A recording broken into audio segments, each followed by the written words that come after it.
see it as almost something that goes over 100 years. But in other cases, you can be realistic and say it's actually 31, and 31 isn't very long. Considering the world we live in, I think some people live in worse situations than maybe ours, or have been there for even longer than those years we've been there. But anyway, I'm concerned more with my situation because that's where I can make a contribution.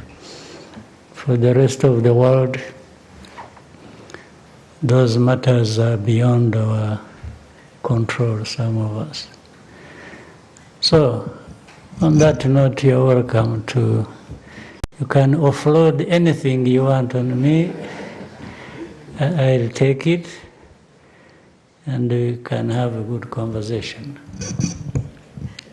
Thank you, Your Excellency. We will try to make this afternoon a bit more enjoyable for you.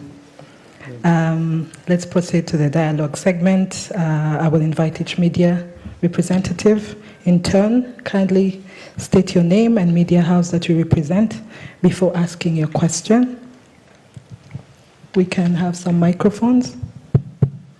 Anyone? Okay. Just raise your hand and they'll bring a microphone to you. Thank you. Happy Liberation Day, Your Excellency, and thank you for giving us the opportunity to offload. Mm-hmm. Yes, there was a peace deal that was signed in the US not long ago, Your Excellency, and we are talking about a potential Washington Accord that is upcoming. But I'll take you back to when the peace deal was signed between Rwanda and DRC. Immediately after that peace deal was signed, President Trump of the US said that he had secured a minerals deal for the US. Shortly afterwards, the former DRC President Joseph Kabila on social media dismissed the peace deal aspect and referred to what was signed as a trade agreement. Some people think that the Trump administration does not understand the situation in Eastern DRC very well. What is your comment about that, and what do you say to those who call Trump's approach exploitative in comparison to the Biden administration? That's the question, Your Excellency. My name is Jackie Lumbasi. I host the Real Talk on RTV. Good. Well,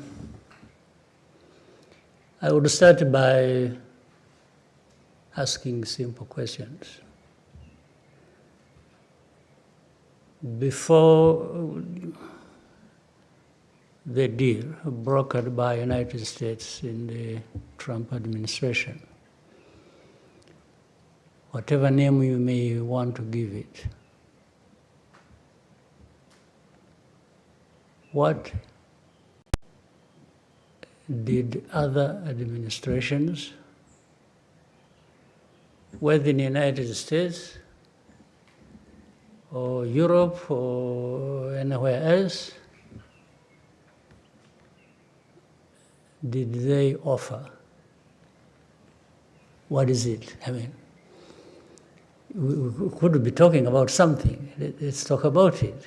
Before we come to Trump administration and the deal brokered, you're a journalist, you follow different events and the news and so on, you put things in their perspective, in history and so on and so forth.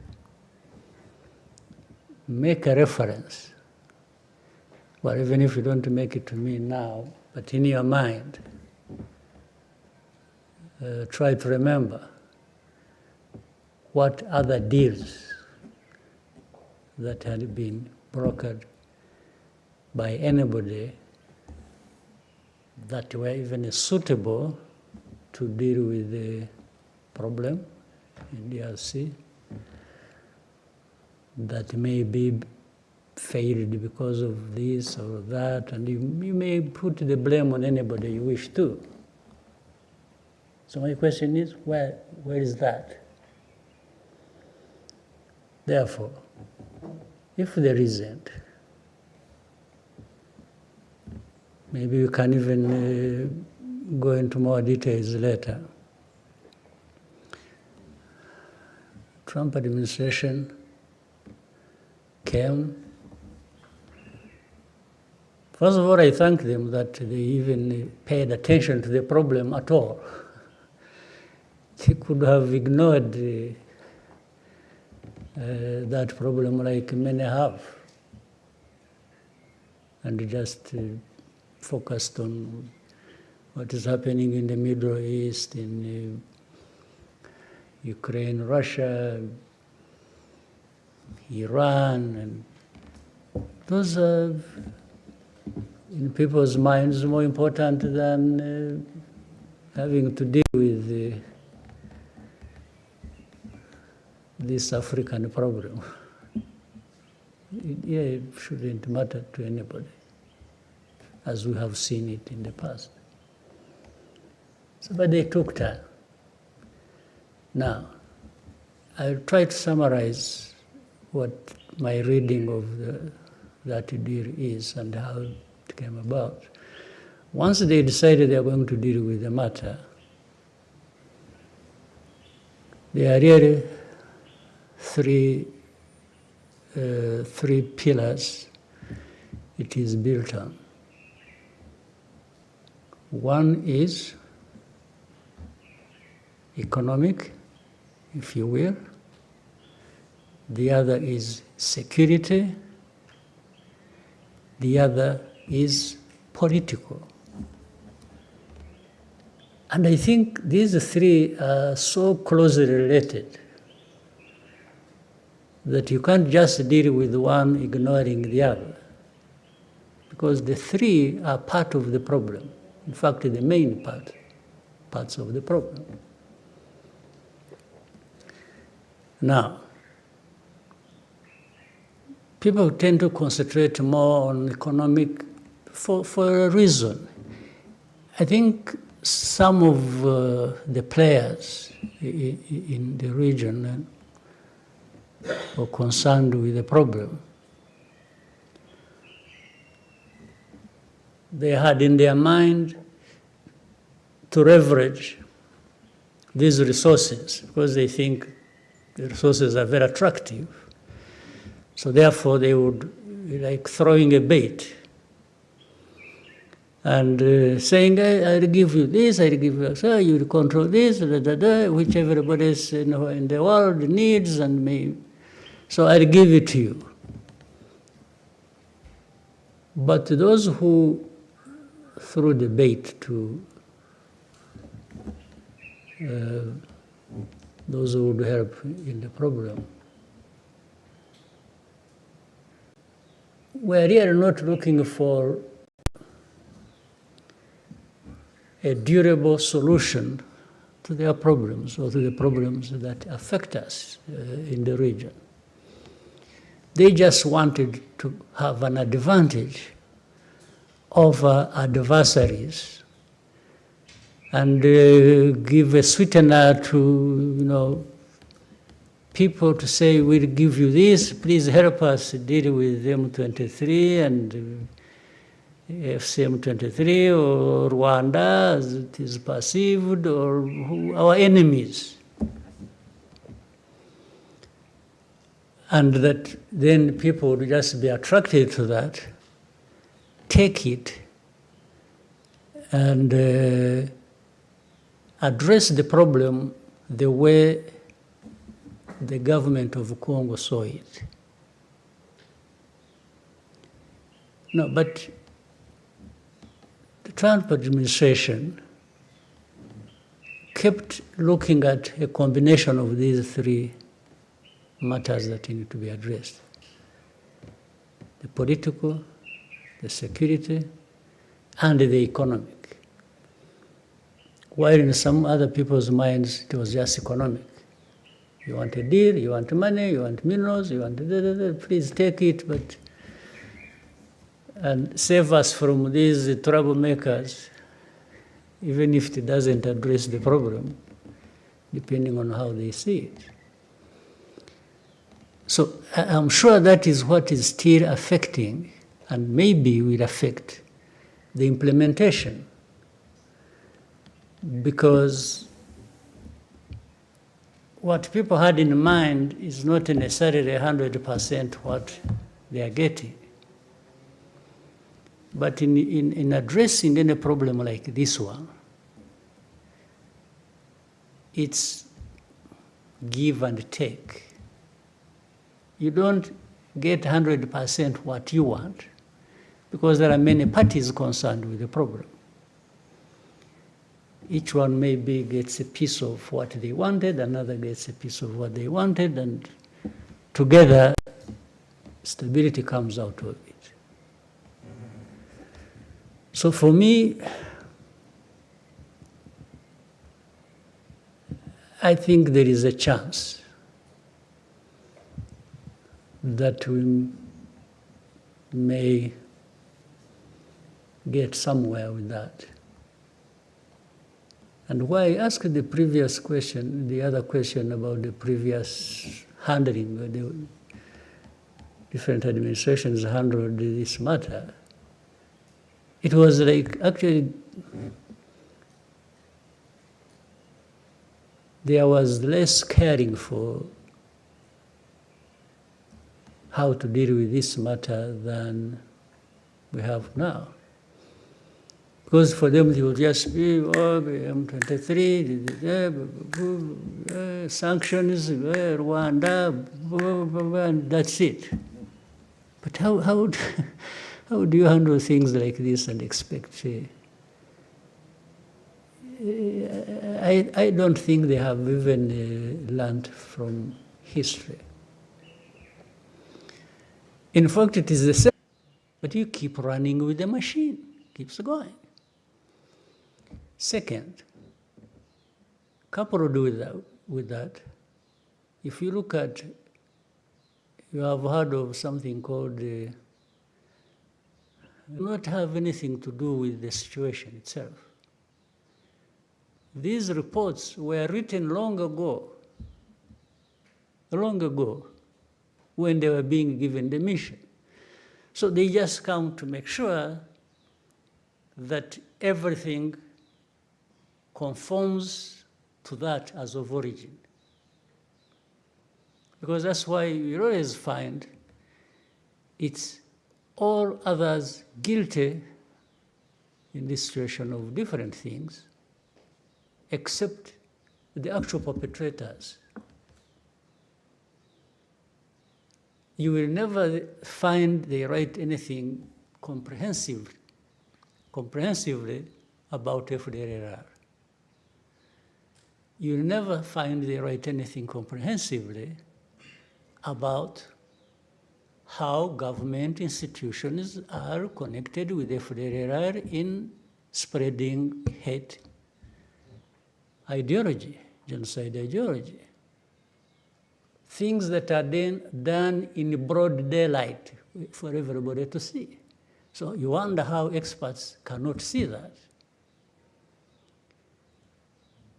But all the reports, 75%, it's blame on AFCM23 and Rwanda. And they're always tight because they say, they're always tight because they say, Rwanda backed M23. You will tell me in your research, if you ever saw anywhere DRC backed FDLR, you will never. So the narrative is already written. They just come here to make sure things are adjusted to suit what they want. They talk about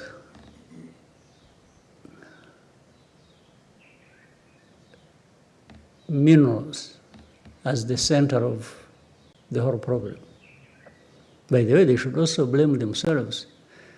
Because if you highlight minerals, and then later on you blame somebody for also saying, yes, we have a deal in minerals, but around that we want to solve a problem. Because they are the ones who highlighted the minerals in the first place. So how do they blame Trump administration for saying we got a big deal on minerals? Yeah, but you made the minerals the issue. You, the people who are blaming everybody, including blaming the Trump administration. But the way they used that, it was like Rwanda is just in Congo doing whatever, supporting M23, or even the existence of M23 is about minerals, according to them. So they keep playing, even overplaying this narrative. In the end, it works to the detriment of the solution to the problem. Now, it really becomes like, it's like having arsonists being the judge and the prosecutor of people for burning down the house. The very ones who burnt down the house are the ones in the seat to judge, to prosecute, and everything. This is what happened. So some people oversimplify this matter, and take it just to the surface.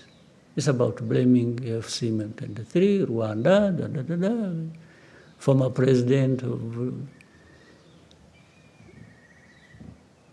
DRC, you mentioned.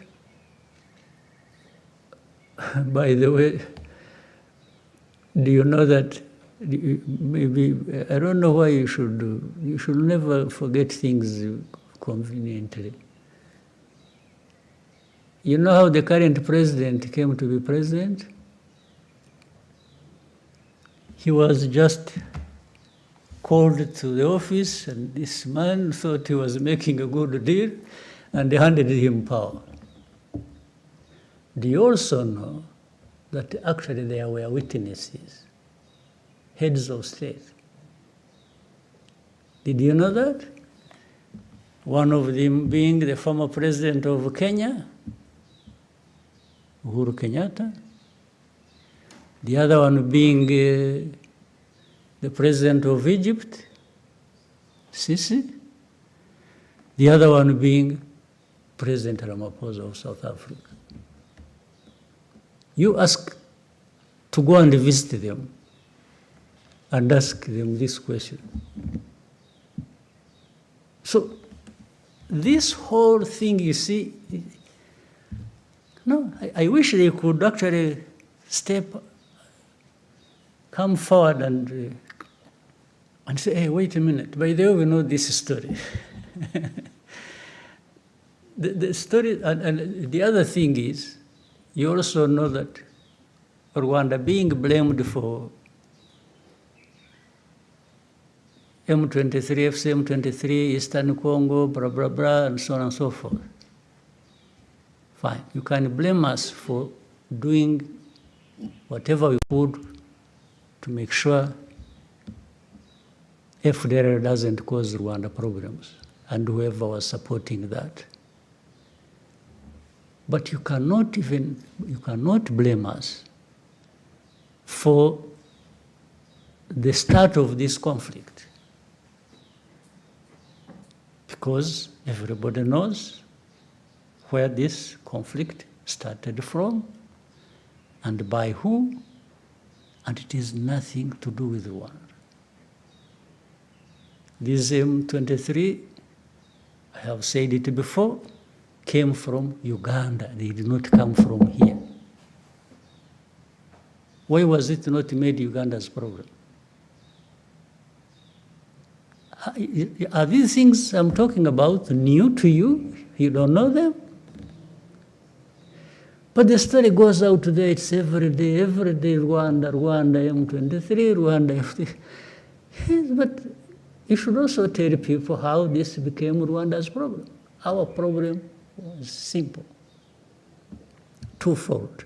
FDLR it has been a problem in the past. It's a problem now. It will be a problem in the future if it continues to exist, threatening Rwanda. There is no way.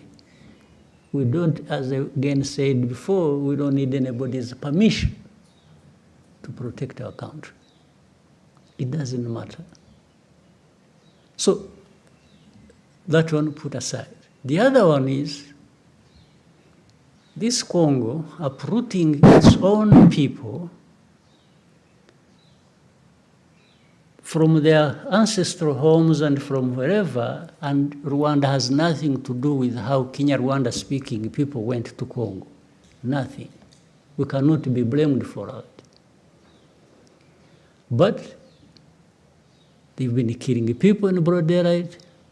They've been removing them from their homes and making them refugees here. You know how many thousands, tens of thousands, hundreds of thousands of people originating from there who are refugees here. So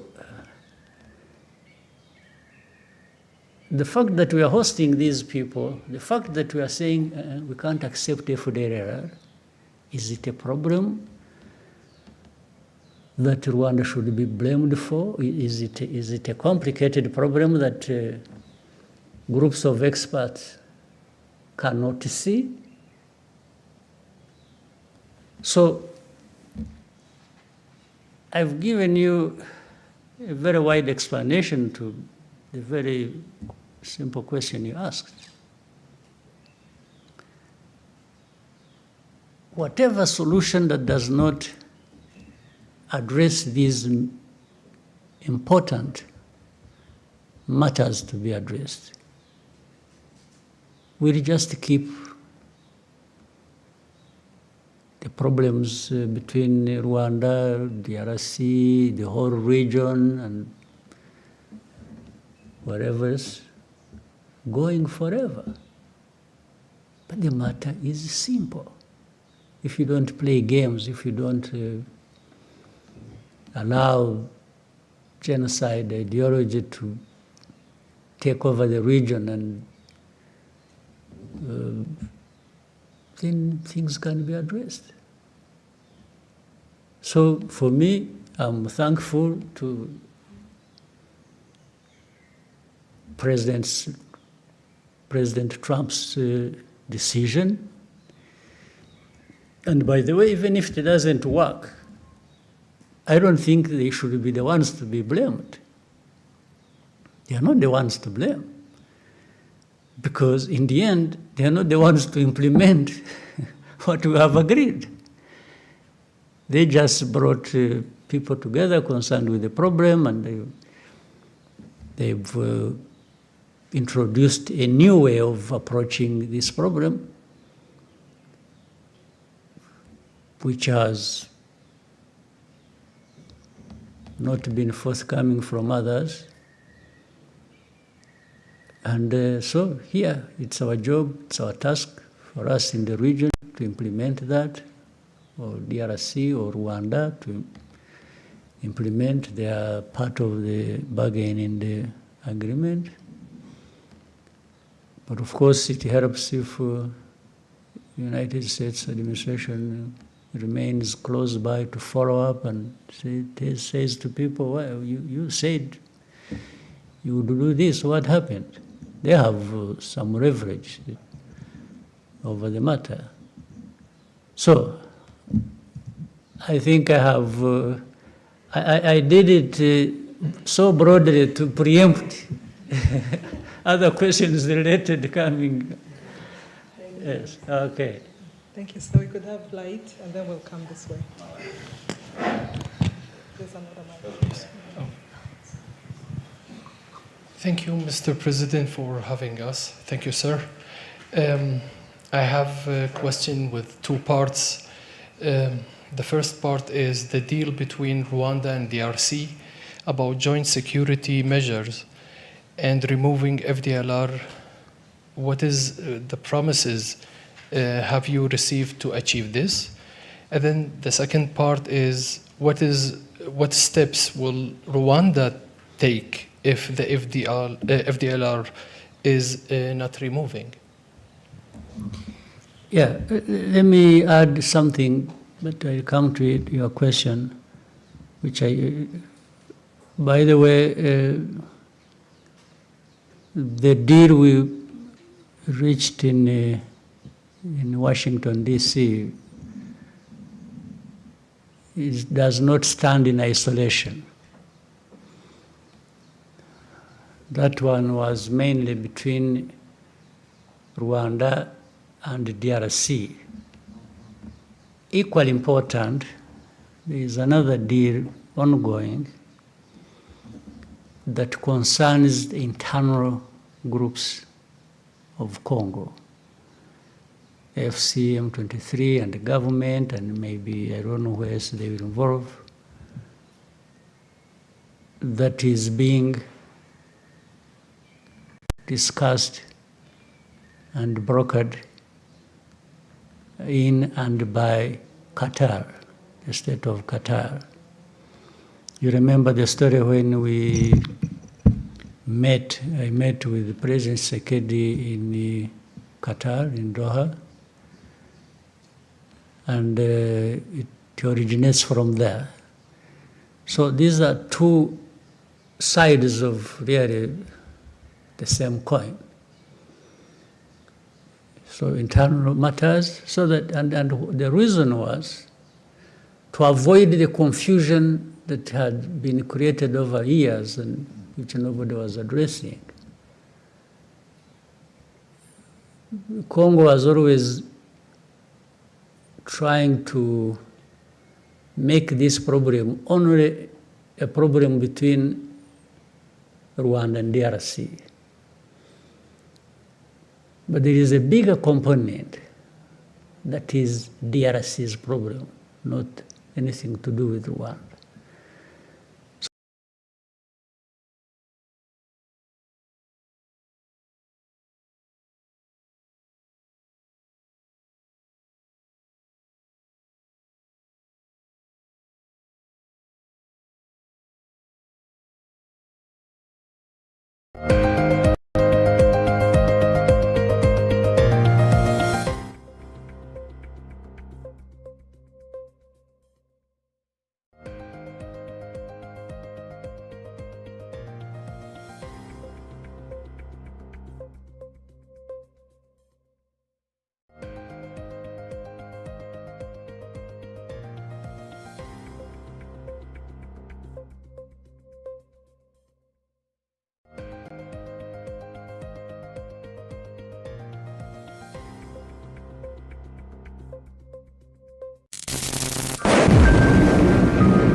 In the whole history of this matter,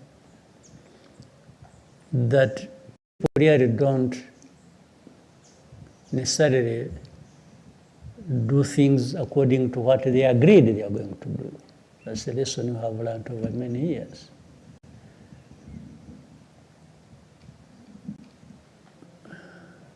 So if FDLR is not dealt with, and we have set out the way to deal with it in the agreement, then that means the FDLR continues to be there and the problem continues to be there. And Rwanda will always do what it has to do when FDLR is along our border. There is no magic wand here to be used by anybody. It's you have just to do what is right to do to deal with the matter. So for us, we have this obligation, and we have laid our case, and out of that, we have agreed to do a number of things to deal with, and do it together with others, and we will do that. You will never find Rwanda at fault with implementing what we have agreed to do. You will never. But if the side we are working with plays tricks and takes us back to the problem, then we deal with the problem like you have been dealing with it. There are no two ways about it. But we are serious, we are honest, we look forward to implementing what we agreed to do and to eliminate the problem. Thank you. Since Maurice has a microphone, we'll agenda next. Murakoze nyakubahwa Perezida wa Repubulika, nitwa Ufitine Maremi Maurice, ndi umunyamakuru wa RBA. Mu kiganiro n'abanyamakuru cyo kuwa 9 Mutarama, mwaragize muti iki kibazo cyakabaye cyarakemutse kera iyo abantu bakirebera mu mizi yacyo batagiye gucengacengana. Ni ku ruhe rwego mubona aya masezerano ya Washington areba ikibazo agihereye mu mizi, ese muyafitiye icyizere kingana gute? Murakoze. Yabona bisobanuye n'ubwo nabivuze mu Cyongereza mbere. Amasezerano yarahari. Mu masezerano hari ibyo aba yashinzwe bemera gukora buri umwe ku giti cye cyangwa se gukorana hamwe.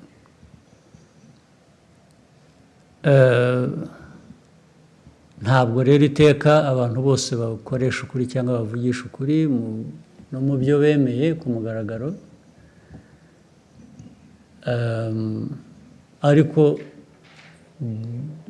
navuga ko ku ruhande rw'u Rwanda tuzakora ibyo twemeye uko bishoboka, ariko bimwe bihera ku byo abandi bakora nabo twemeranyije.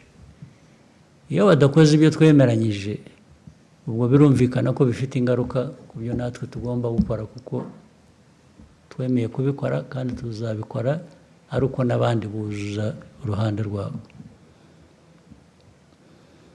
Rero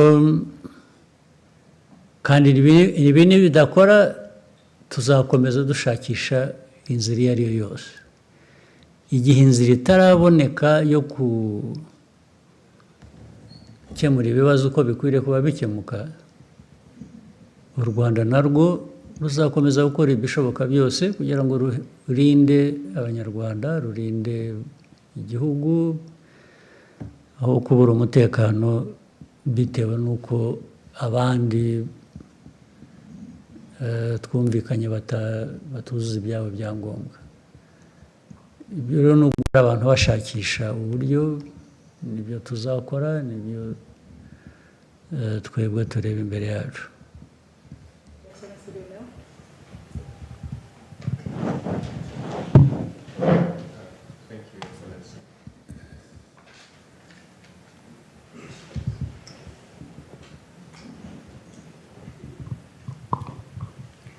Thank you, Mr. President. My name is Lionel Ditavirie. I work for the Pan-African Review. Since we are on the topic of Congo, in 2012, during Kugirana, you gave a speech in which you criticized powerful countries, mainly Western powers, for scapegoating Rwanda, imposing sanctions in an attempt to reshape our region to their liking. You even mentioned that they considered us as sheep to be, slaughtered, yes. Wherever. So you used Rwandans to be self-reliant. You used the term which has deeper meaning, I think, kwigira, and to ensure that they will never again be made to carry the blame for crimes committed by others. So my question is, more than a decade later, how close has Rwanda come to achieving the kind of self-reliance you envisioned? Yeah, for Rwanda, I can account for everything you ask me to account for. What I can't account for is what others have been doing, because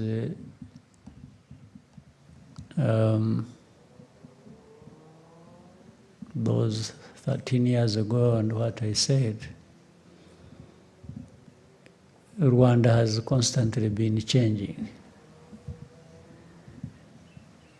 But those powerful countries and how they see us, or maybe see other Africans, has really not changed. It's the same story, and it is what I've just been talking about.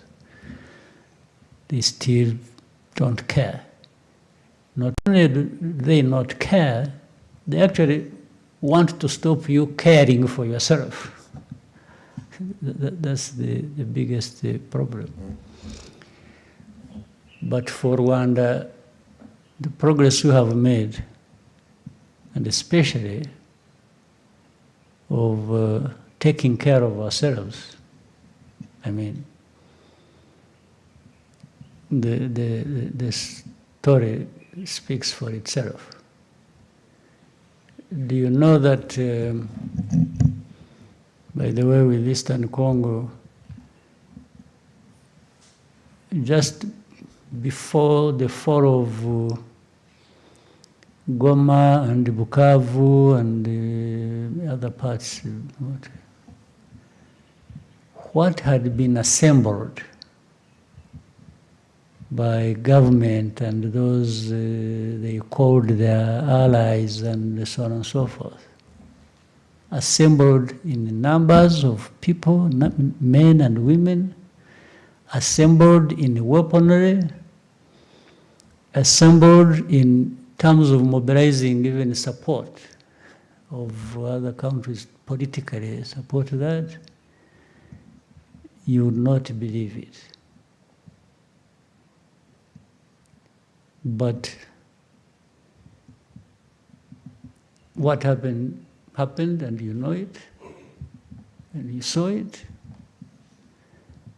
It was Rwanda saying it won't happen here again. That just doesn't come anyhow. You have to have made progress on many fronts to be able to stand for yourself and respond to all the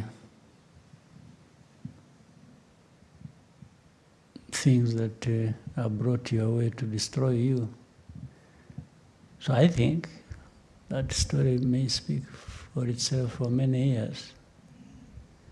If we hadn't been building the unity of purpose, the strength to preserve ourselves and live, this Rwandan cannot live on the whims of others. No. It happened, and I've told you even this last year's April, it happened once. It will never happen again. Once was too many times. For the second one, somebody else will pay for it. They will be the ones to go. They will be the ones to perish, not Rwanda again. That one, take it from, I have repeated it. It's not bragging, it's not, it's an act of survival. We don't owe our living to anyone. Never will it happen again. Your Excellency, may we take a short break and come back for the next segment of this conversation? Let's take one and then... One more? Okay, Anangwe? And then... Thank you, Mr. President. My name is Eugene Anangwe. I'm the CEO and founder of East Africa Media Group. We do a lot of mentorship and training for media to just change the narrative about media in Rwanda and the region. I'll start first of all by saying thank you for the work you did and all the gallant soldiers to give us a country. I would like to move us away a bit from the DRC conversation and bring it back to 31 years ago. Before the liberation struggle, there was your personal story, the convictions, the thing that made you feel like I need to rise up and fight for my country. And Mr. President, I want to invite you to download the Untold, those moments that you remember today, and when you look back, you say, this was a worthwhile fight for my country. Maybe let's start there, and then we can continue later. Yeah, that's a bit complicated, but I'll try. At the beginning, when I was talking about this whole 31 years being a tough but enjoyable story, I meant the tough side was what was confronted and dealt with, being of such a magnitude that for the half-hearted, they would just collapse under the weight of it first day. But fortunately, we had many people who were up to the task and who were ready and able to give it all, because it meant everything to them. When something means everything to you, then you give everything to make sure it is in good hands. But it was tough. That one, no question, and no need to. There is no way of emphasizing it. The enjoyable part I'm talking about, even on the tough situation, is understanding the story itself, where you are coming from and where you are going, and then finding yourself in the middle of it, being one among many to be looked up to deal with such a tough travel, such a tough journey. It gives a sense of pride, inspiration,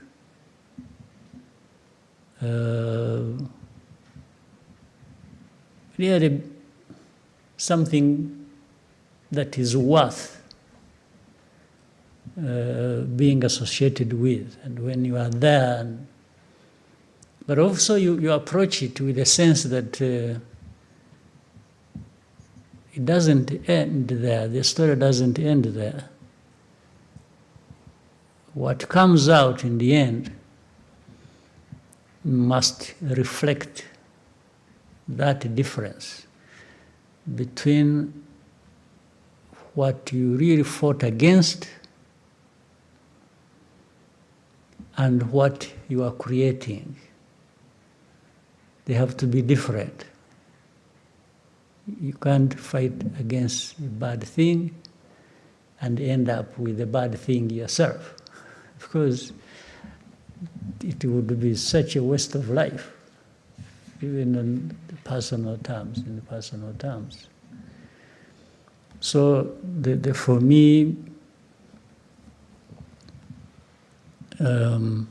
personal, there are things I can explain, there are other things I can't explain. I cannot explain why in a situation like this that we can explain how, even if you explain the magnitude of it, and those many people I talked about who were ready to give all they had, and they did, many of them are no longer with us. But their names, their stories live on. Their bravery lives with us. But at the same time, I cannot explain why in that whole journey, one is no longer with us and the others are still with us. Yet all of us were exposed to the same danger. I don't think those who are still lucky like me to still be alive, I cannot account for why I'm still alive. I could have easily gone the way of the others who didn't make it. Therefore, it can't be, there is no one who can get praised for still being alive, because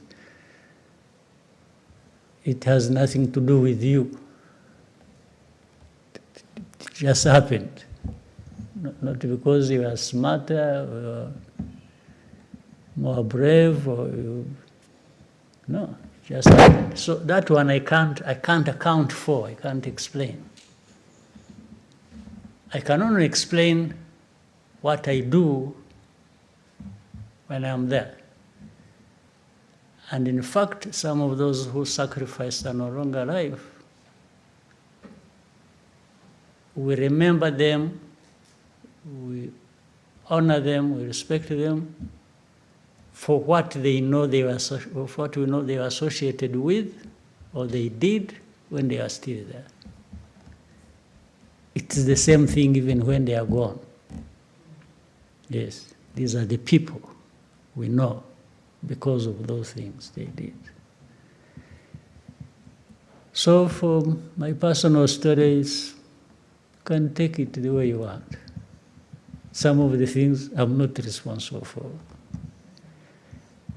But others I'm responsible for. Maybe those ones are the ones you can judge the way you want. So that's my personal story. Thank you, Your Excellency. May we take a short break and come back for the second segment? All right. Thank you. In a few moments, we find you ready.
twariboye nariboye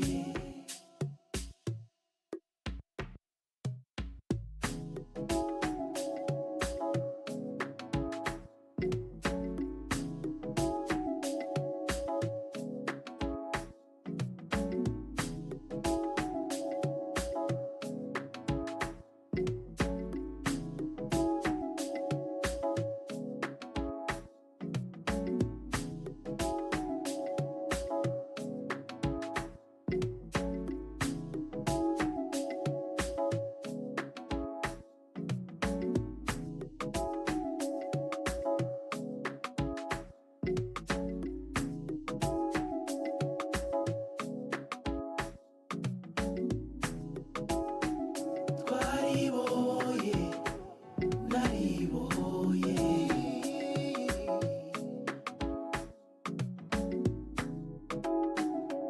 twariboye nariboye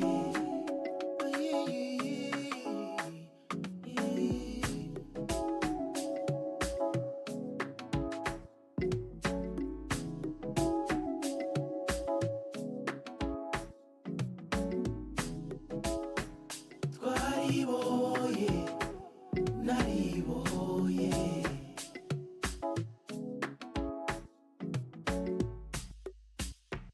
twariboye nariboye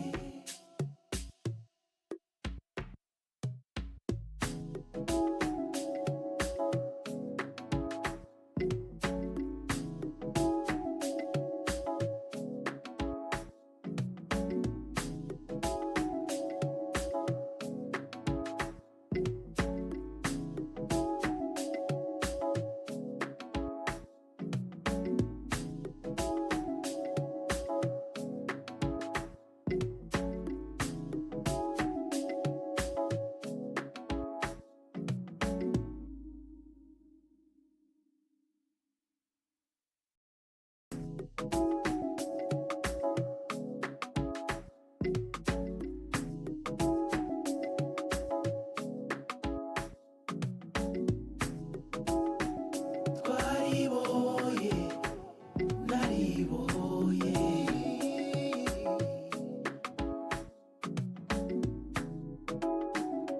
twariboye nariboye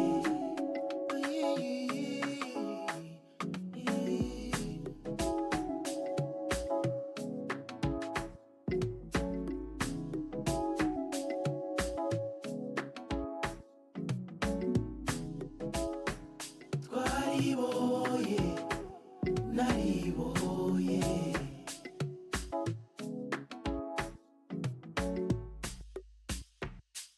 twariboye nariboye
twariboye nariboye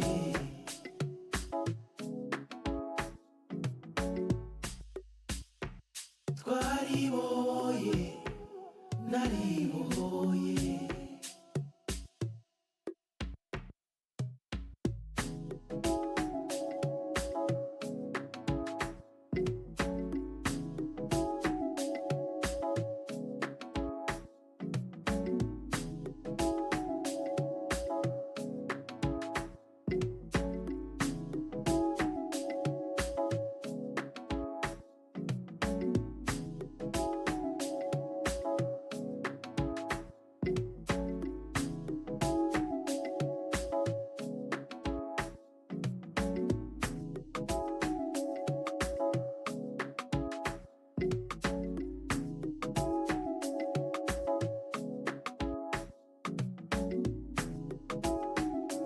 twariboye nariboye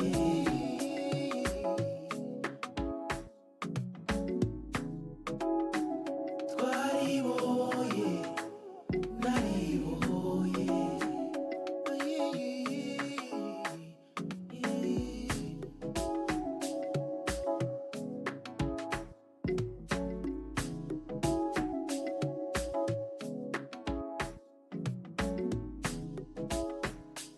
twariboye nariboye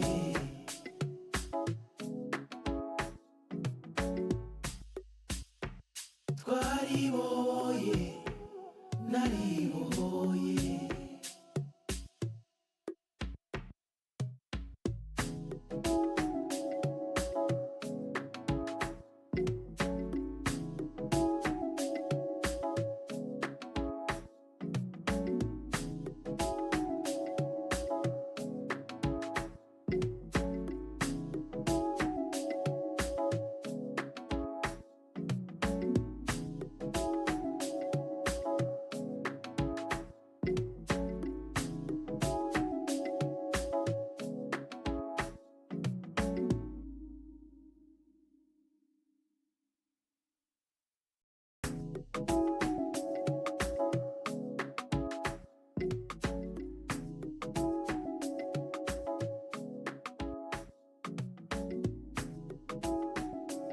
twariboye nariboye twariboye nariboye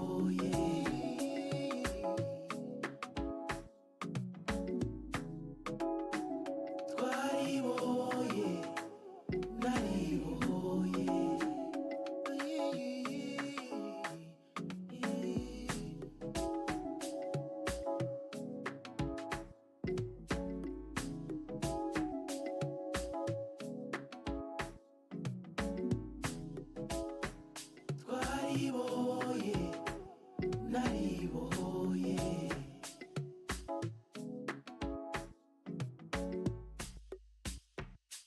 twariboye nariboye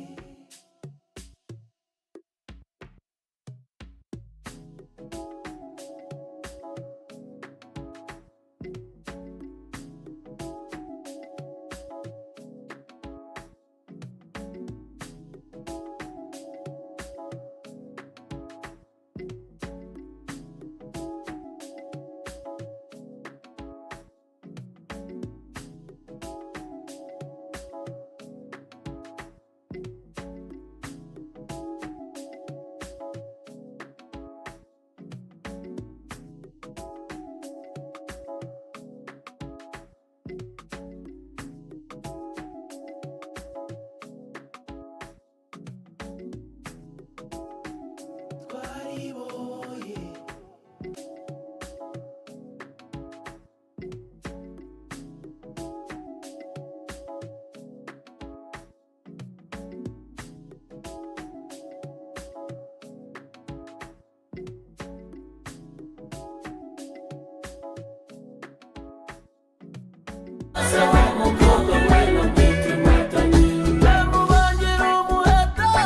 Tanagira inyambi nkamwigisha kumasha nkamwigisha gusimba nkamwigisha no koga we yavamo inkotanyi twariboye nariboye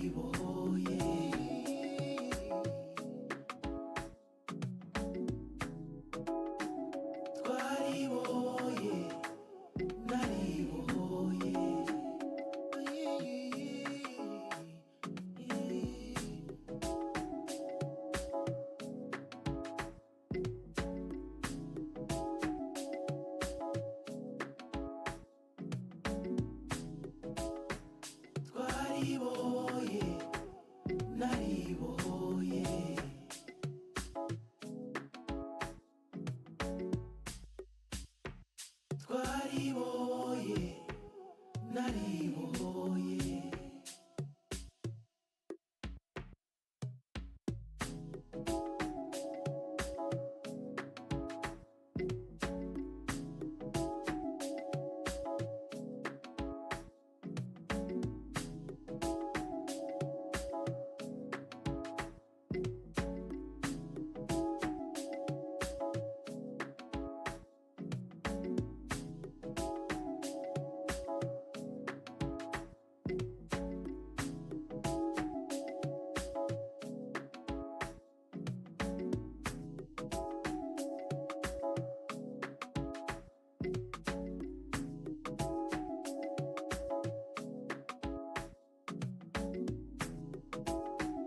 Twaribohoye, naribohoye.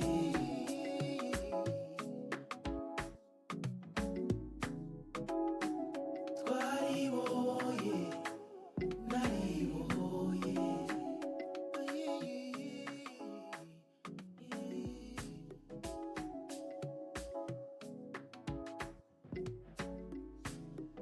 Thank you, Your Excellency, and welcome to the second segment of this important conversation between yourself and the members of the press. We could go straight to Jesse, and then we'll come to Rigoga. Thank you, Your Excellency. My name is Jesse Maxella. I host a morning edition on 94.3 Royal FM. You have mentioned 31 years ago, it's been tough, but there's been moments that you've enjoyed. I just want to look at the story that you have, some of which we have an understanding. You said some time back, Rwanda does not follow rules, and you mentioned that Rwanda follows choices. I want to know, in what ways did your experience as a refugee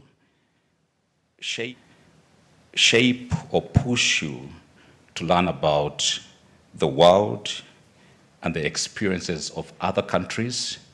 At the same time, how did this shape your ideology, orientation, or ideological orientation, and the choices that you have made for the country, Rwanda? Thank you. For the rules, especially the rules of others, we don't follow. We follow our own choices and our own rules. And then if we are to follow other people's rules and choices, it's because we have a good understanding between us with them. But the world we live in has a tendency for people to dictate to you how you should follow the rules. And especially when they are their own. I mean, somebody else's rules to be applied to me. I think we have to make it difficult for them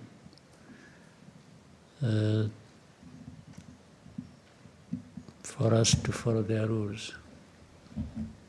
Now, to your question, the first and foremost guidelines we follow have to be centered on what is it that is, because Rwanda, you can say us, Rwandans, we are people like any other. I don't think you would tell me these people of this country or whichever part of the world are better than you. I wouldn't understand it. I don't understand what you mean. People are people. Human beings are human beings. And individuals can be better than others if you are considering specific things, whether they have a talent or a skill or the others don't have, but when you're comparing human beings, because even that one who may lack this or that you are talking about may actually be endowed with other things that maybe those ones you referred to don't have. So it's a very fluid sort of argument. But for our struggle for this country and as a people and what we've gone through, and rules and choices really build on values also. You have to be guided by a certain set of values. So for Rwanda, there are values we have espoused for a long time and talked about. Things that bring us together as a people, so that one doesn't feel they are left out because of their background or because of, whatever we consider. The other is to aim high. To say, why, if we are human beings, like I was saying, that should be considered equal with others? Why should we be limited in terms of what we aim to achieve in life that is better than what we have, yet we have possibilities of raising ourselves to those levels. So we don't limit ourselves to, but your thinking may actually determine that. It determines whether you rise high or whether you sink, depending on how. So our thinking is that one that raises us to the levels we can go to. I've already talked about the other, where we need to bring in everybody. Unity of our country matters, especially we know what we got from the lack of that. So one is to consider ourselves and determine what we want that is best for us. But we also know there is no such a country or people that form an island and they are detached from the rest of the world. You always want to be part of the rest of the world, even with what you aim for and want to achieve for yourself. You always want to be connected, because also that's where you draw from certain things that make you better. But you have to be anchored somewhere. So we are anchored here in ourselves, in our country, in our people, in our politics. So you have to really make sure that you get things right where you are anchored before you venture outside to embrace others or to have them embrace you. So that's what guides us. And when we are talking about ourselves and what we've gone through and what we want to achieve or what we have achieved, and we always do it in the context of thinking about others other than Rwandans, because we are never an island. But you cannot project yourself outside with others from a very low base or a weakness you have refused or failed to overcome. So it is therefore this formation of where we are anchored that allows us to think of which choices do we make that are going to make us better people going forward every time. Or the rules that must apply to us but originating from us to bring that discipline that will allow us to achieve what we want to achieve. So, and this is a constant conversation. It's not a one-off thing that you decided one day somewhere and that's it and you keep going. No, it changes. It's dynamic. And we keep even re-examining ourselves and our rules and our choices, whether they were right in the first place or whether they apply in that moment or they are likely to apply in time ahead. So that if you don't find them fitting, then you change them. You adjust them to suit the time and the needs of that moment. So it's that. Well, sometimes people find it complex and maybe don't even bother to think about it. But in terms of leadership and the governance of our country, we need to hold them dear to ourselves and so that we don't lose the grip of things as we should have. We need to have a firm grip on some of these important principles and values. I don't know whether I answered the... Thank you. I just want to do a follow-up question on that. It's been mentioned that your leadership is unapologetically very strategic. But I want to ask, looking ahead, 10 years maybe from today, what is that one more bold move that Rwanda can possibly make to cement its place as a truly global player? Well, all elements are there.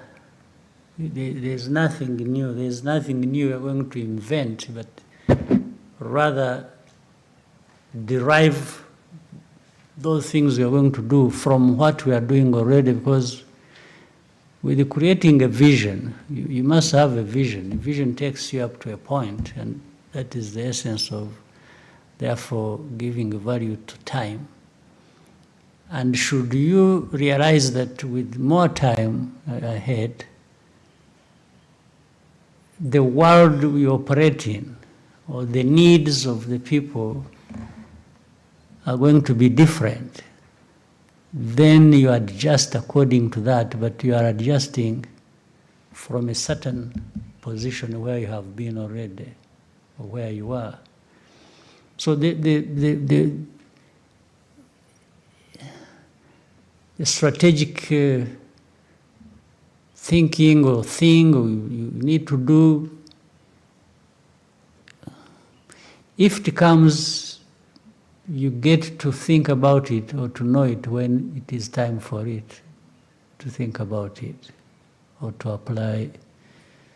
Otherwise, you want continuity, you want something to keep growing. That's what growing means. You want to be better today than you were yesterday.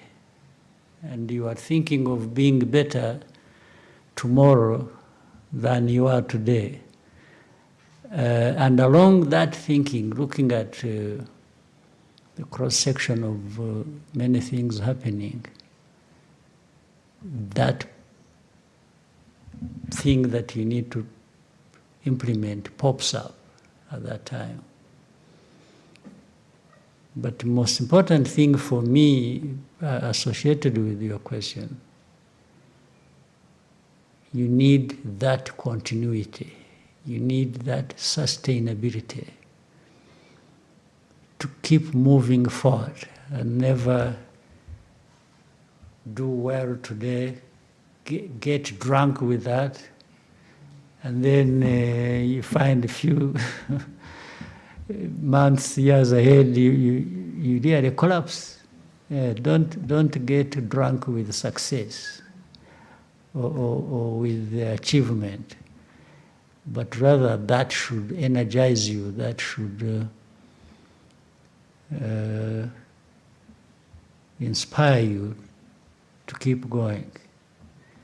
So for me, my worry is always that of continuity. That's what how do I continue the momentum? How do I keep going? If some moments you can move faster, then you do.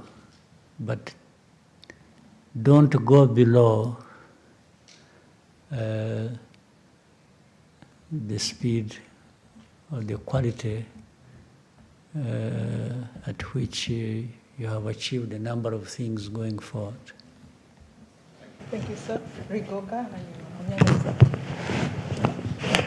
Murakoze. Nyakubahwa Perezida wa Repubulika, nitwa Rigoga Ruth, ndi umunyamakuru wa RBA, by'umwihariko mu biganiro by'imikino.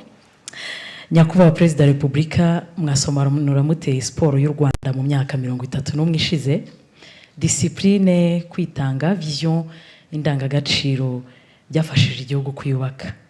Musobanura mute impamvu iyo bigeze kuri sport biba ikibazo? Murakoze. Yeah. Sinzi niba ari siporo gusa, ariko siporo ubundi siporo ni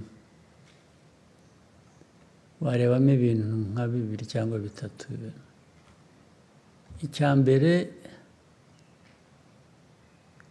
agaciro biha n'akahe. What do you want to give? What value? Agaciro biha siporo n'akahe. Icya kabiri, witegura ute? Witeguye ute kugira ngo ako gaciro kabeho cyangwa se gakure kazamuke? Mu rurimi rw'icyongereza ni organization. How do you organize to do that? Icya gatatu ni talent. Ubona mu bantu kuba badafite talent, you can't blame them. If I have no talent for football, really, don't blame me. It's not my fault. So icya mbere ni agaciro biha. Icya kabiri, ubigenza ute, ushyira hamwe ibikorwa n'ibitekerezo gute kugira ngo bizamure ka gaciro, noneho abantu bafite ubushobozi, ubumenyi, ibyo bavukanye bibaha. Ibyo rero nko mu gihugu tugashyiraho minisiteri ya siporo cyangwa za siporo zitandukanye, federation zazo zishyira hamwe n'iki. Iyo ni organization. Itameze neza ni ikibazo. Ikindi, umuco, mujye muha agaciro, umuco ufite agaciro. Umuco mvuga ni iki?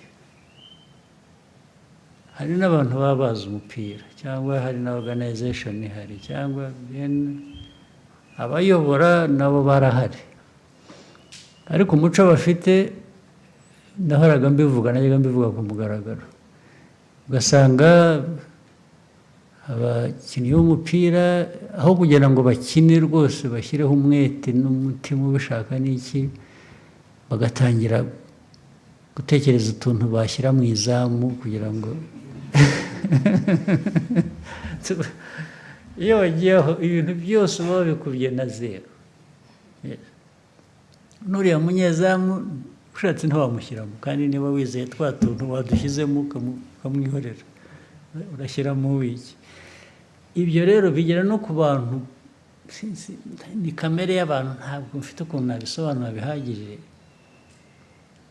impamvu umuntu yemera iki undi atemera iki, cyangwa rimwe na rimwe no kwemera ikintu ubundi ku buryo busanzwe umuntu akwiye kuba abona ko nta kintu kirimo, ariko umuntu akabyemera.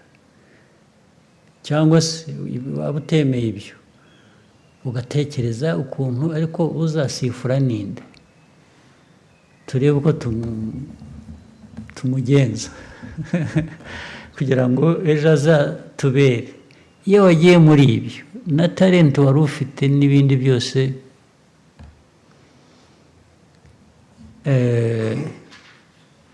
ariko ubundi umukino, siporo kugira ngo itere imbere ukora biriya bintu nakoze nakubwiye, ariko noneho ukanavuga uti okay, siporo habamo gutsinda habamo gutsindwa, kandi muri uko gutsinda no gutsindwa harimo gutera imbere.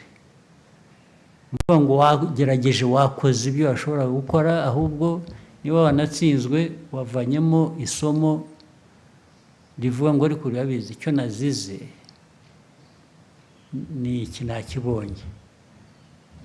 Umukinnyi nakinishije aho atagomba gukina, cyangwa iyo nzanamo undi igihe bikagira bitya, ibyo ngibyo akaba ari byo. Rero iyo watsinzwe uvanamo isomo, ntabwo ugenda ngo wiyahure kubera ko watsinzwe. Imikino yose ntawe udatsindwa, kugira ngo murabibona n'abazwi ku isi bihanganye muri za siporo zitandukanye, haba igihe ibintu byabagendekeye nabi nk'abantu, ariko noneho ni timu. Ariko ni ibintu bihoraho rero, bihoraho noneho on average umuntu akavuga ati ariko urareba timu iratera imbere, cyangwa kanaka aratera imbere nawe, bituruka mu itimu cyangwa mu muntu utagiye mu bintu bigwe, ngo ujye mu bapfumu, ujye mu gushaka ko watugira abantu, cyangwa hari ibindi bibi bakora ntirwa mvuga, kugira ngo ajye mu kibuga yacitse intege, adashobora gukina, adashobora no guhagarara, wamuvangiye imiti. Iyo byagiyemo aho, nibwira rero ko aho tugeze, hari abantu benshi, abanyarwanda bafite muri bo talent, kumenya muri siporo zitandukanye, twashakisha rero ahantu hose. Ariko byose bishingira kuba ubanza kwemera uwo uri we, ntabwo ushakisha gusa ibyo ubona hanze utihereyeho ngo ubanze uvuge uti ariko nabigeraho nkanjye, kuko mfite uko nteye n'undi uko ateye bitandukanye, ariko nk'igihugu dufite abantu, timu yacu iteye itya, twayishakira iki, twagera gute. Nibwira ko bishoboka, ariko ntabwo ari ibintu byizana gusa ngo bibe abantu batatekereje uko babigenza. Thank you, sir. Munyaneza, hanyuma Jado. Thank you so much, Mr. President. My name is James Munyaneza. I work with the New Times, and I want to pivot to international matters. Recent developments, different dynamics globally suggest a shifting, or rather changing world order. Do you see a situation where we are potentially moving into a more multipolar world, And what does this mean for Africa, of course, and for Rwanda? Do you think we are ready? Yeah. Well, whether we are ready or not, we should be ready. Because even if I tell you, yes, I'm seeing it coming, well, it may not come. But you should always be prepared for what if it were to come, actually. Suppose I even made a mistake in my analysis and assumed it's not coming. Why should I not be actually prepared if I found I made a mistake and actually it came? But what you are saying, as I see, like many other people see it, the world order will always change. It won't remain the same forever. There will be one form of world order today, there will be another tomorrow, or another maybe 10 years after, or 20, or doesn't matter. It depends on many, many things. As we see, we should be educated by what we see. But it also originates from, maybe it's important when you say Rwanda or Africa,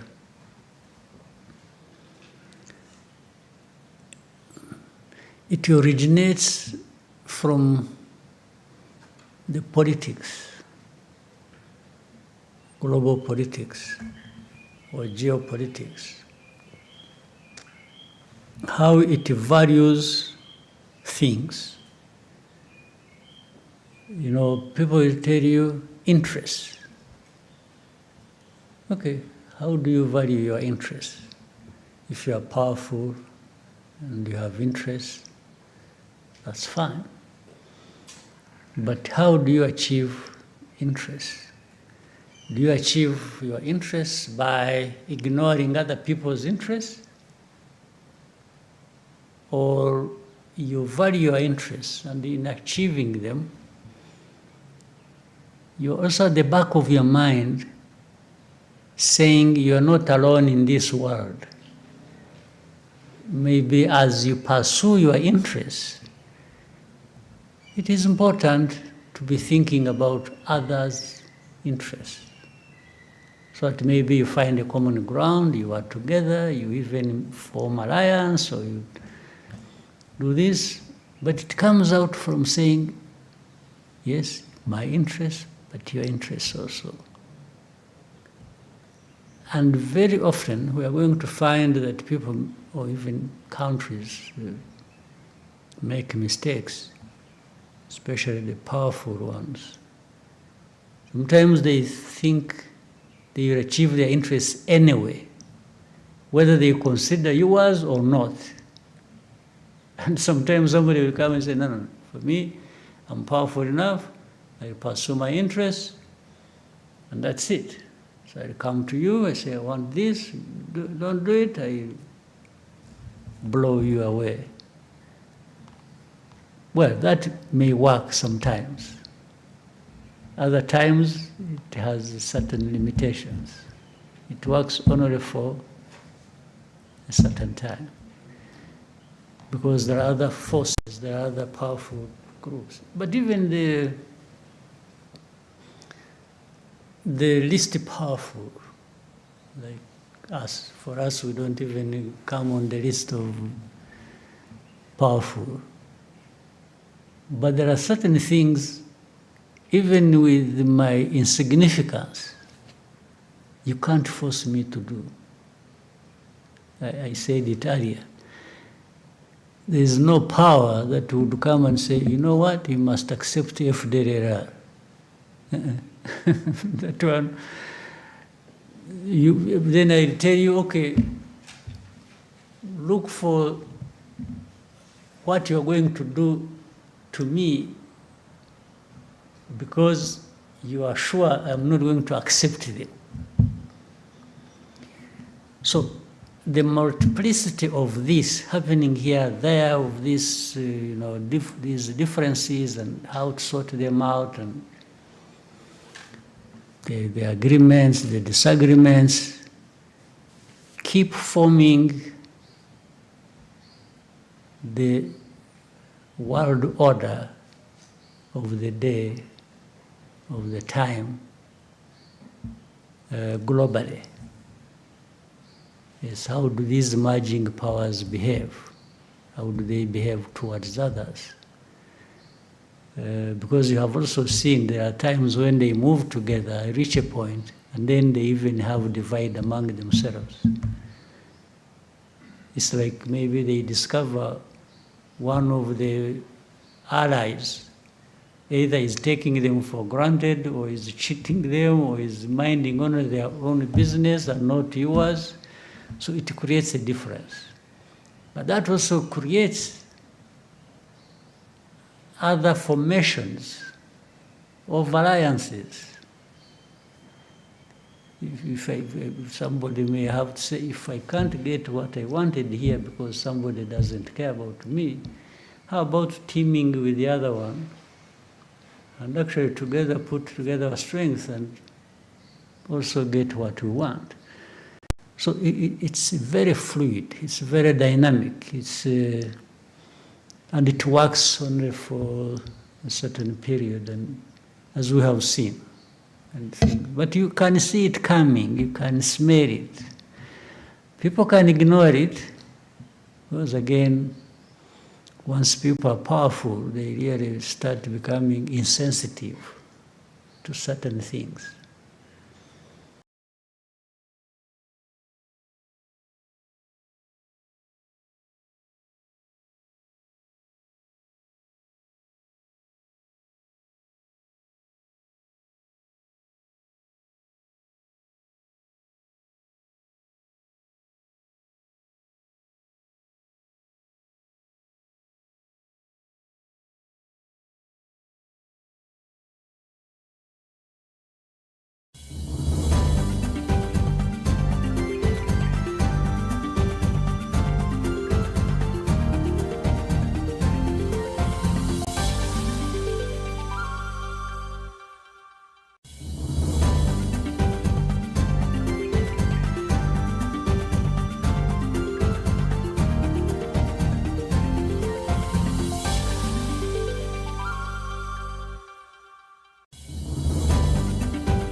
I can't explain that.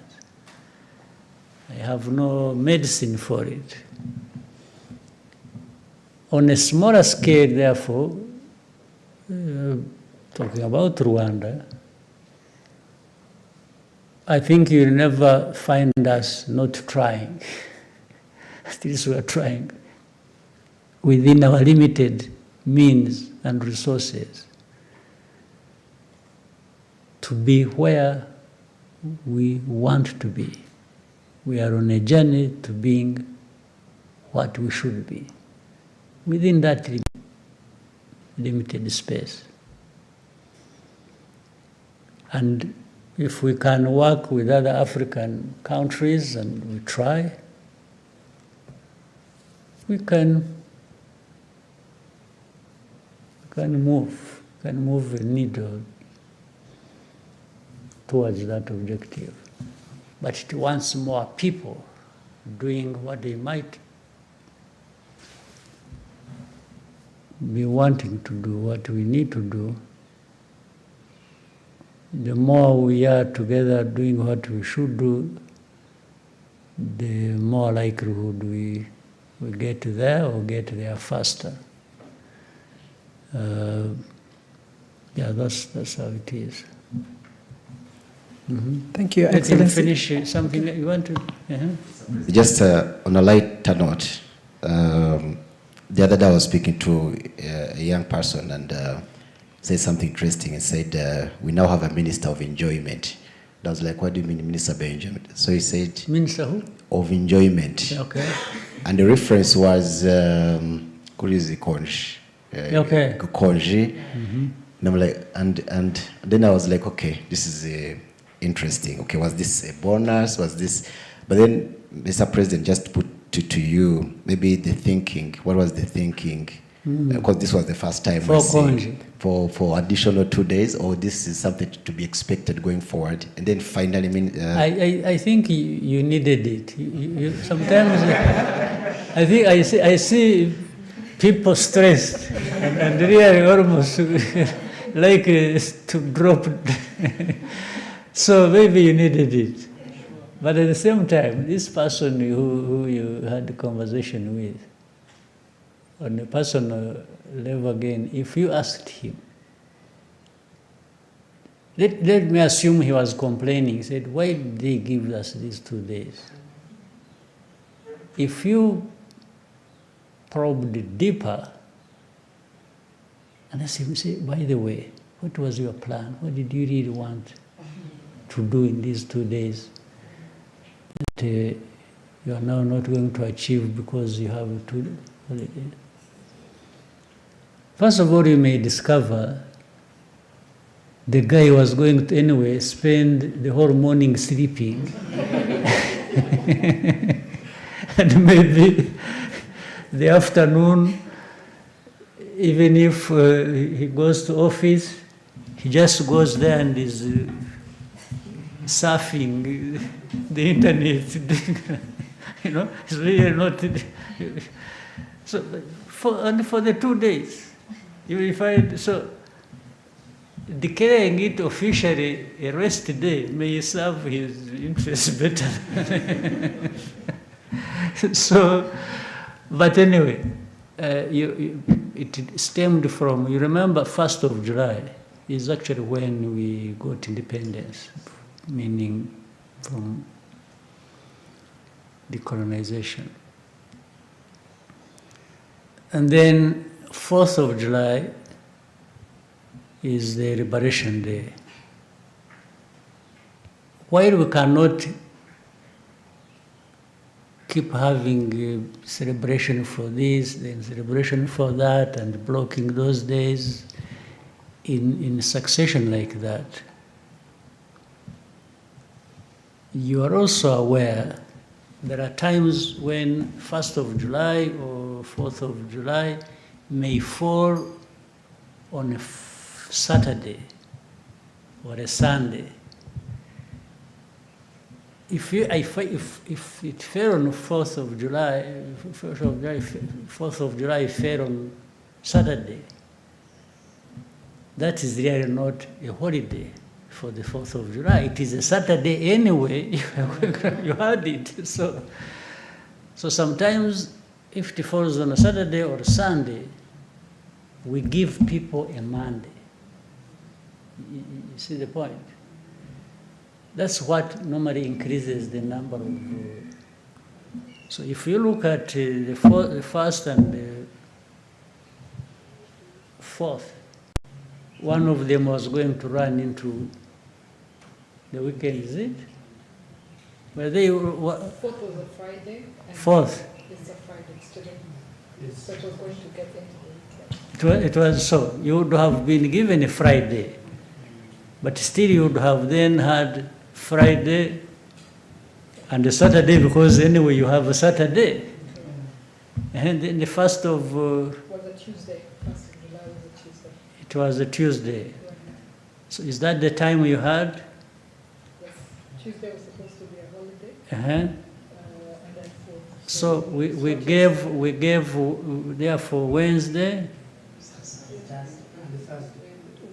Wednesday and Thursday. Fine.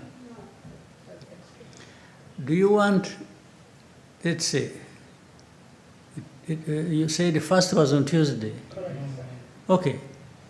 We give you a Tuesday. Then you break and come to work on Wednesday. On Wednesday. Then you come on Thursday.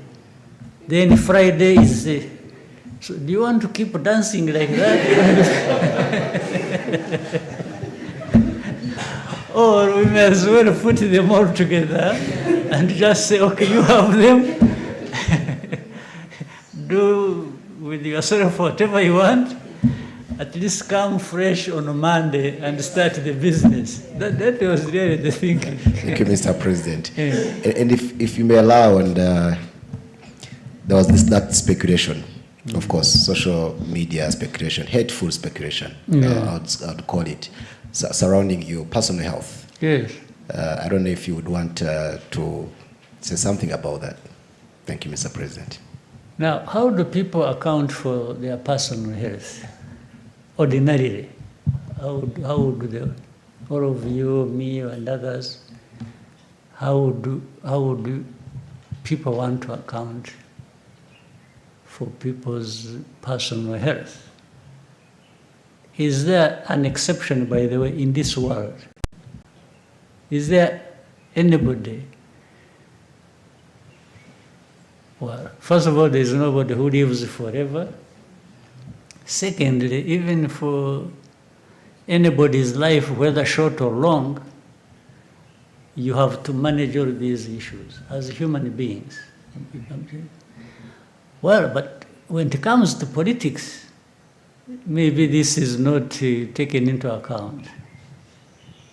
In fact, some of my personal health problems might originate from managing you people.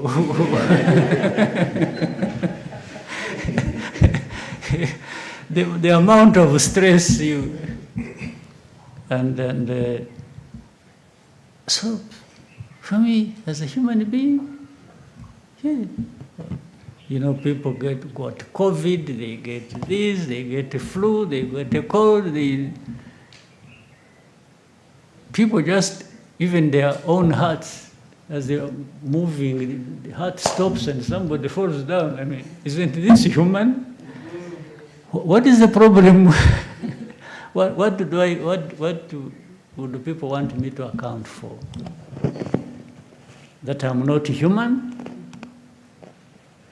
Even if those, you call them the hateful people who, I mean, the kind of politics. You know, the very person might be talking about somebody or talking about me and wishing me everything bad and say, wish, you know, he has actually died and then by the time you see me, he's actually already dead himself. And which has nothing to do with me, just because these guys are human beings. Like so, I mean, it's, yeah, but this is the kind of politics I think, I hope we got liberated from ourselves as a nation. It's even beyond stupidity. It just doesn't make sense. Have you ever had anybody, I mean, you can rejoice even when they are carrying somebody in a coffin going for burial. You can have that moment of rejoice and say, aha, turamukize, and so on. And by the time he gets into his car, 1 kilometer, he has followed the other one. So I don't understand the logic, the politics, or anything at all. So anyway, at least you raised the question. Rest assured, it is me sitting here with you.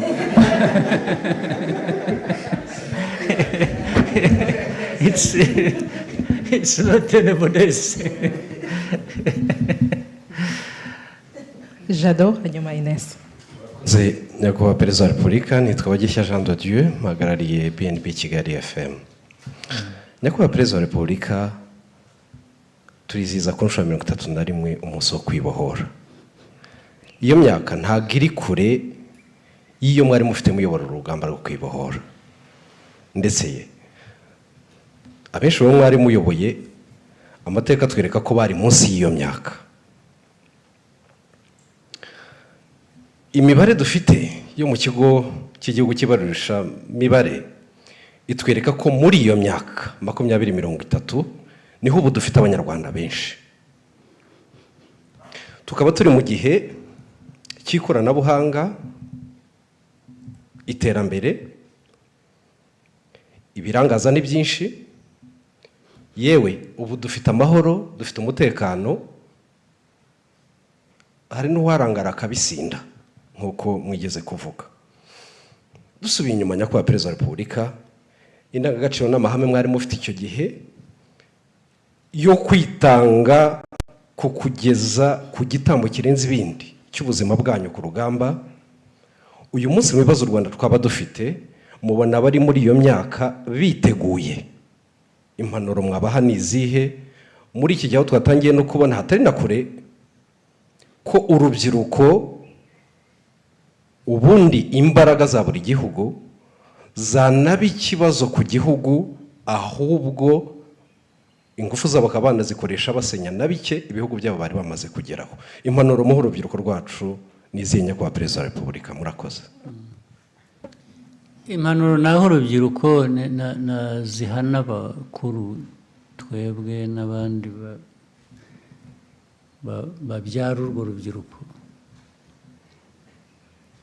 Nta kintu kizana ngo abantu bakibone bagitunge bakigereho batagikoreye. No muri ibyo bihe byacu by'urugamba nabo bari bakiri n'abatoya no kuturusha barugiyemo bakajya bate barahari koko kandi nibo batumye bigeraho. Ariko buriya hari n'abandi baruhunze n'icyo gihe, hari ababihungaga bakabigendera kure, bababwira bagashaka impamvu, nabo bari bahari. Rero byose biva mu burere, uburere busanzwe bw'ababyeyi bw'igihugu, biva no mu burere bwa politiki. Ukabitoza abantu, ukabihozaho, ukabigisha, nanone mu 10 wigishije havamo wenda 5, wabura munyamahirwe hakavamo 6 bazima bakumvise bagiye gukora ibyo kandi bakabikora. Aho hari babandi 4, 5, ariko utanigishije, utagerageje, utashakishije uko waba muri 2, 3. Ni ukuvuga rero ngo izo mbaraga zo kwigisha uburyo bwa politiki, uburyo bw'uburezi busanzwe, uburyo n'ibigomba guhoraho. N'ubu buri munsi tugomba guhozaho, namwe uko muri aho no mu mirimo yanyu mukora mujye mwibutsa, mujye mushyira ntuvuga amakuru gusa nahuye na perezida jya urangiza ushyiraho umurongo ukangurira abantu. Ababisomye azasoma wa murongo, wenda hari uzarokoka kubera ko ngabo. Ni ibintu rero tugomba kuzirikana bigahoraho mu mashuri, mu buzima busanzwe, muri politiki yacu. Abayobozi aho bari hose bagakora ibyo bakwiye gukora, bindi bidahuye n'ibyo abona umwanya agashyiramo wa murongo, akigisha abana ibintu byo gufata ibiyobyabwenge, ibintu byo kunywa inzoga bakaziririmba bakazogeza, bigasa nk'aho ari disipurine. Niyo irakenewe, ni ngombwa, niyo yaba ishaririye niko imeze. Disipurine irasharira, ituma abantu bigoma ibyo bakunda cyangwa iki. Ni nk'uko ushobora kujya kwa muganga bimwe twavugaga by'abantu ubuzima bw'abantu ukajya kwa muganga akakubwira ati maze urekeraho kunywa isukari kubera ko turakubonamo ufite uburwayi bw'isukari diyabete cyangwa iki ariko kubera ko isukari iryoha cyangwa kuryohera uyikunda ukajya ugira utyo ugatirisha ugashyiramo akayiko kamwe ugashyiramo akandi cyangwa ukayikomeza ukajya wihisha ariko ibyo nubwo ubikora utyo ubuzima bwawe burimo buragenda ya sukari iragumya igutwara ku mpera y'ubuzima bwawe so n'ibi rero by'abana dukangurira abana muri kunywa ibiyobyabwenge muri inzoga muzigabanye umuntu ntakure yogeza inzoga kunywa inzoga kuko abo zica turababona buri munsi ubwo ariko icyo tubikuburiza ni ukugira ngo ubeho ubuzima bwiza wiyubake ndetse wubake n'igihugu muri bya bikorwa wavugaga ni ibintu rero bihoraho ni akazi gahoraho ka buri munsi ntabwo gashobora kugabanuka. Ines. Thank you, Your Excellency. My name is Ines Nyinawumuntu. I'm a journalist and I'm the deputy head of RBA Radios. I would like to ask you just a small curious question.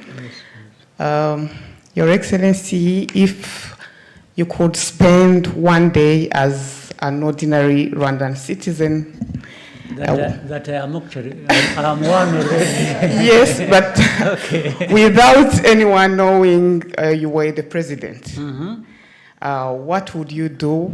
Where would you go? And what would you hope to learn?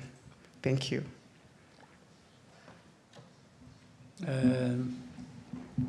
Many things. Some things come with age. If it was long ago when I was still young, I would go skydiving, I would go bungee jumping. I would do some of these crazy things that I used to do some of them when I was still young, but as I kept growing, the people said, please. So I would just have, I don't know, I wouldn't drink, but I would have as much fun that, fall in the normal brackets of fun, almost without limit. Yes, in fact, I wish I could be younger. I would do some of the things I missed doing those days of just, being there, free, fearless, and just enjoying what nature provides. Yeah. Your Excellency, may we take two last questions? Okay. And then we, Oswald, hanyuma Aisa. Yes, murakoze nyakubahwa Perezida wa Repubulika, nitwa Mutuyeyezu Oswald, kuri mikoro nkoresha izina rya Oswa Kim. Yego. So, ndagira ngo ngendere ku mujyo wa kibazo Ines wajije cyoroshye, ariko mbaze n'ikindi kirebana n'ingengo y'imari. Muramutse mu Rwanda ruramutse ari ikipe y'umupira w'amaguru, mwakina ko kuri kangahe?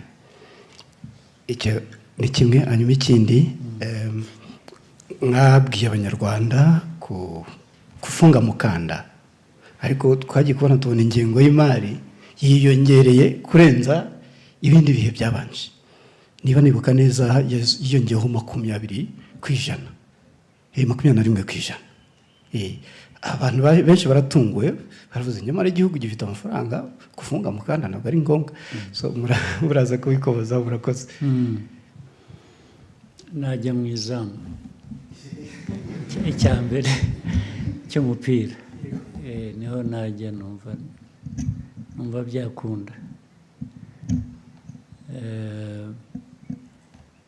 icya kabiri cy'ingengo y'imari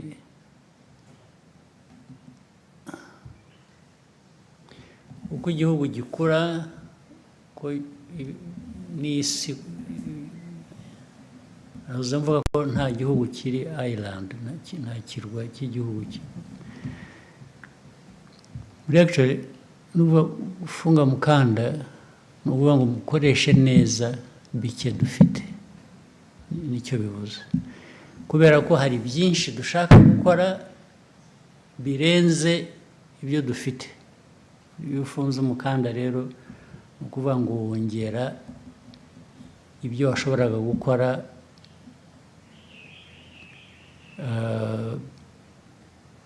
kubera ko warondereje usigira ibitari byabonye icyo ni kimwe gitandukanye n'ibyo bindi rero budget ushobora gukoresha mbere y'uko unayigena uhereye kuri ibikenewe urabanza ukareba ariko ibyo ufite ni ibiki bingana bite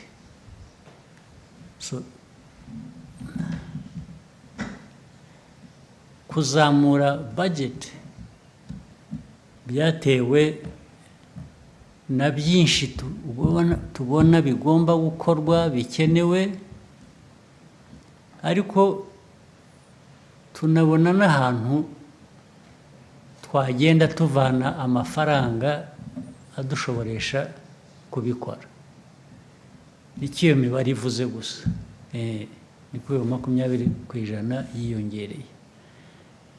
yiyongereye ntabwo ari ukuvuga ko hatakiri kwa kundi ko kurondereza cyangwa gukoresha neza ahubwo twagize amahirwe mu byinshi byiyongera buri munsi tugomba gukora dusaba n'ubushobozi tudafite twasanze aho dushobora kugabanya ahandi cyangwa kuzakura amafaranga hagenda hazamuka reka nguhe noneho urugero rumwe urabizi gufunga umukanda urabizi byanahereye ko bibaga mwabonye batubwira ko batakiduhaye imfashanyo twayaga dufa barabibonye muri izi ntambara muri iyi minsi ishize bati twahagaritse ibi ntabwo byaba ngo ubure gutekereza gufunga umukanda ariko nubwo ibyo byabaye twashakishije ibyajya mu mwanya w'ibyo batwambuye cyangwa se turanavuga ngo ariko ubundi byajyagahe n'ubundi rega bimwe byajyagaho tutanakeneye ntibigende ubwo ariko ni ukuvuga ngo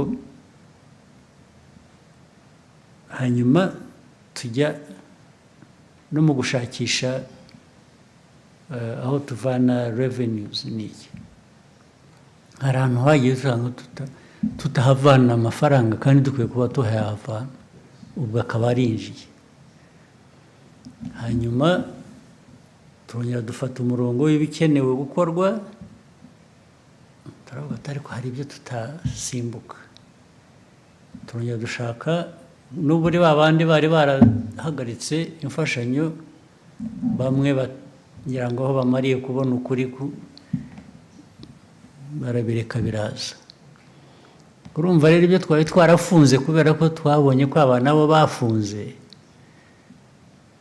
bageraho bakaza niyo bazana igice cyangwa niyo biriyongereye ntabwo twakomeza ngo dufunge kandi twabonye ko hari ikiyongereye mu bushobozi twabonye niho bituruka kuri ko mwahisemo kujya mu izamu ntabwo mwadusobanurira impamvu mu izamu ariho mwakina murakoze ni ukubera umutwe wanjye niho numva ari uburebure ari amaboko yanjye kwa kundi nahoze mvuga nti nkiri muto nasimbuka no mu kirere harimo gusimbuka harimo hanyuma harimo no inkeneye n'amaguru yanjye kugira ngo hariya hagati bakina tavunika so mwizamu niho nahitamo. Murakoze. And so we might take the last question from Aisha.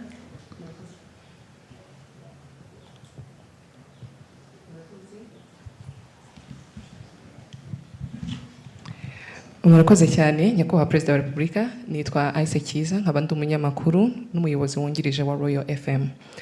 Ikibazo cyanjye kiragaruka by'umwihariko ku bagore muri rusange.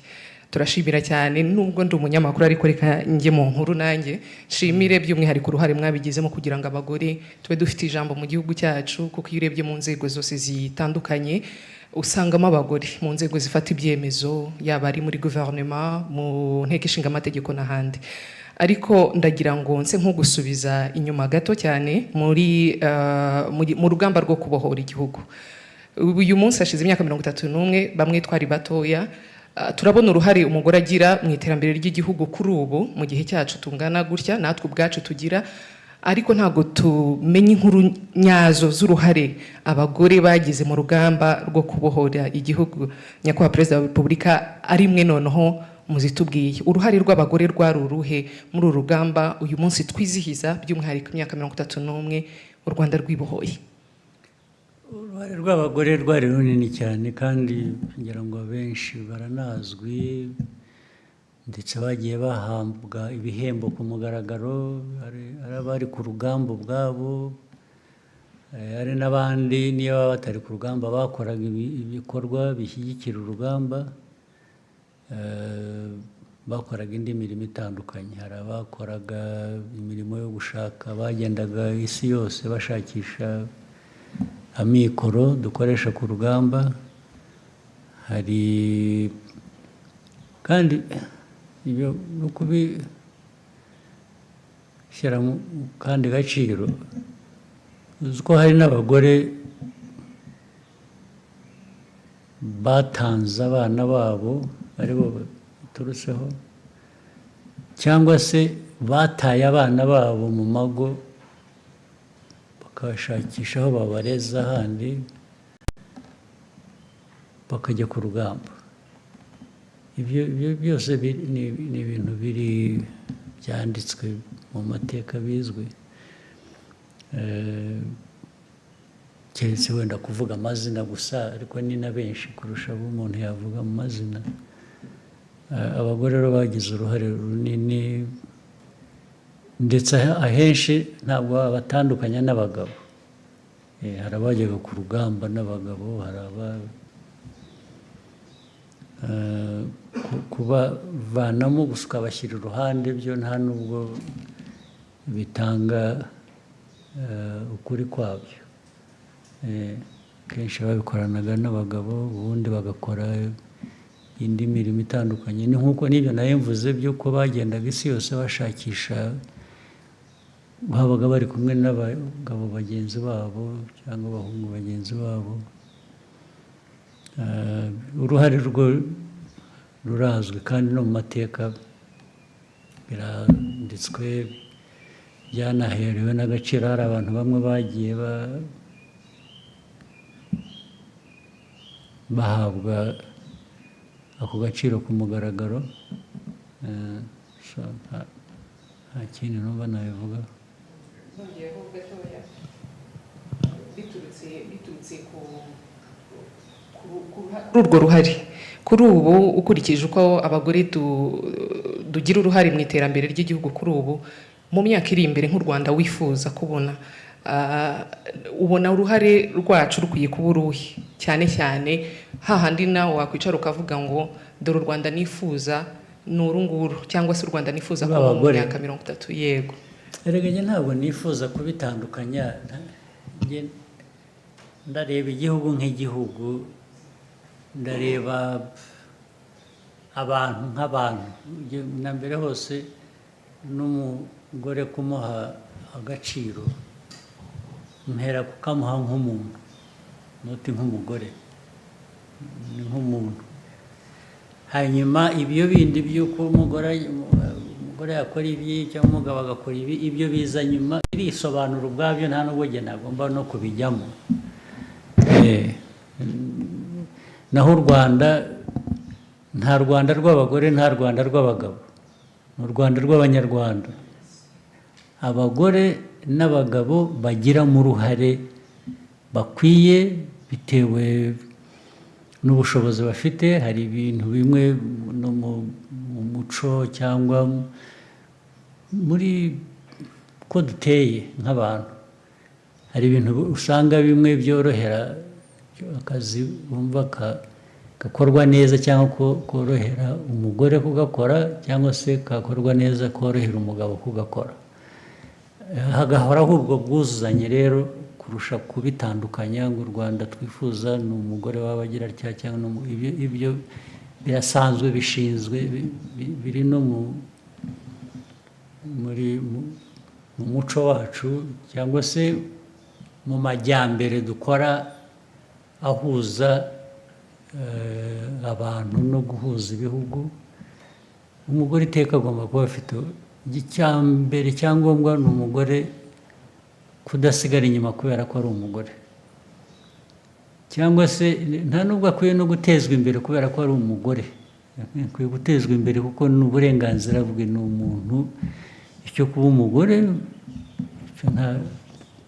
ntabwo nahindura umugore ngo mugire umugabo cyangwa umugabo mugire umugore ibyo ni ibintu bisanzwe mu mibereho y'abantu ntabwo nibwira rero ko nashaka cyane gushyiraho uwo murongo nta kintu umugore akwiye guhezwamo nta kintu umugabo akwiye guhezwamo nta kintu umunyarwanda akwiye guhezwamo